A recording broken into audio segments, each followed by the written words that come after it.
homicidal as any good Buddhist might be, that the letting go of that and the going back into the flow, as opposed to just standing on the side, because like anger, resentment, or making plans, or fretting about plans or whatnot, I have a feeling now it's almost like a visceral feeling of being out of the flow, and it's not a pleasant place to be. And so as I've become more aware of that here, and I'm able to take it more and more into here, and then even though nothing is happening, it's a good place to be. And I'm thinking, oh, this is martial arts. This is really martial arts. The fighting is kind of like, but this is the real training. So anyway, that's y'all beautiful. There's an antagonism that is inherent in human nature, where there's where we are, where we want to be. There's who we are, who we want to be, who we're fighting against, and who we don't want to be fighting against. So we will find that antagonism anywhere, and that's why politics is such an easy game to play with fear and all that stuff. To recognize that it is an internal thing.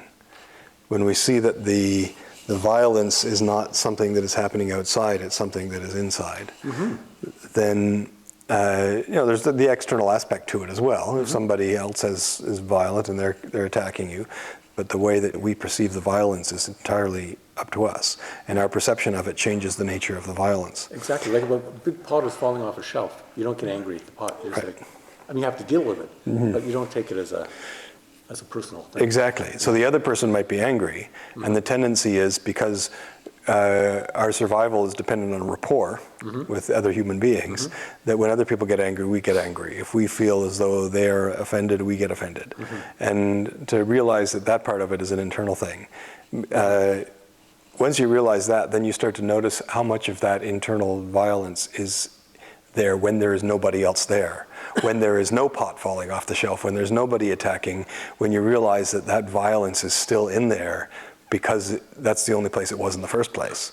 So I think I told you the story with this woman I was living with, and I used to get so angry. I never even thought I was an angry person until this. I thought, oh my God. So after we've broken up, so months have gone by, and I'm having all these angry conversation. She did this, she said that, on and on and on. But one day, there's this voice in my head that says, since this is all going on in your head, and you are the judge, the jury, and all the witnesses, why is this trial taking so long? I thought, oh, I guess I'm just angry. And this is the dog to kick, right?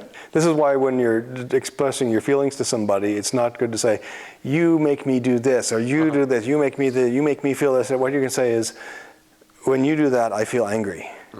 And, or when you do that, I feel sad. Then the other person doesn't have to feel like you're blaming them for it, that you are taking responsibility for this.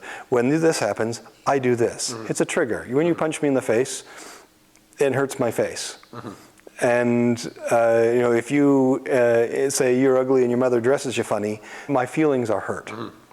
You don't say that hurts my feelings. So all of that other stuff is all internal dialogue that is based on a trigger that somebody else sets up. So if people can't establish those triggers, it's not a problem anymore. But that's all the internal thing. When you grab my wrist and I go, oh, like this, I tense up, I suddenly give you control over my whole body by tensing up and by reacting to it. So now when you pull my whole body because I'm antagonistic towards this thing. But if you grab my wrist and I go, hey, I've got a way to connect to you now. That's right. So your antagonism is a way for us to connect. As when somebody gets angry, it's actually a sign of hope. They think it's worth yelling about. And in some cultures, yelling is a sign of progress. And if you don't yell, people don't take you seriously. They don't think it really matters. So it's a way of communicating. It's the same way with adolescents, teasing each other. He pulled my pigtails. Oh, I guess he likes you. Oh, really? And so people tease each other as a way, hey, how's it going? Hey. It's a way of saying I like you. It's a way of connecting, a way of getting some kind of interaction with you and the other person. So, so there. And is how much rapport and awareness you have of the other person's feelings is a sign of the nature of the relationship. So if you can block my punch and counter but not hurt me, then this is really good understanding of the relationship. If it starts to get really intense, then if you start to lose the ability to regulate it with a higher level of intensity. So if I start to go like this, and like that, and that wasn't bad. So there, that's it. So there, you have control, you have the structure, right? But you're relaxed, your mind is calm, and you're right on my center. And if you wanted to, you could have caused damage, but it wasn't necessary. So, and that's because there was that fear didn't come up. As soon as that fear comes up, you lose rapport. Right. You lose the ability to feel what is going on. As soon as you fear it, you become separate from it. You define yourself in opposition to it. And then you create enemies everywhere. Right. It's like being afraid of the terrible, dangerous immigrants coming, A caravan, man. A caravan, my gosh, they're invading. What was it? The guy said, what kind of invader gives you 3 months' notice and applies for asylum? Carrying flags? Carrying flags, that's right. So, yeah. There, that's it. You okay?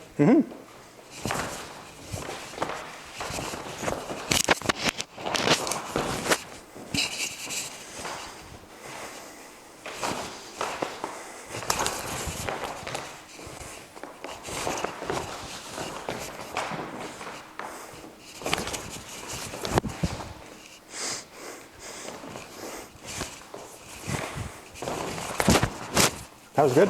Oh, it's nice. Are you okay? Oh, yeah.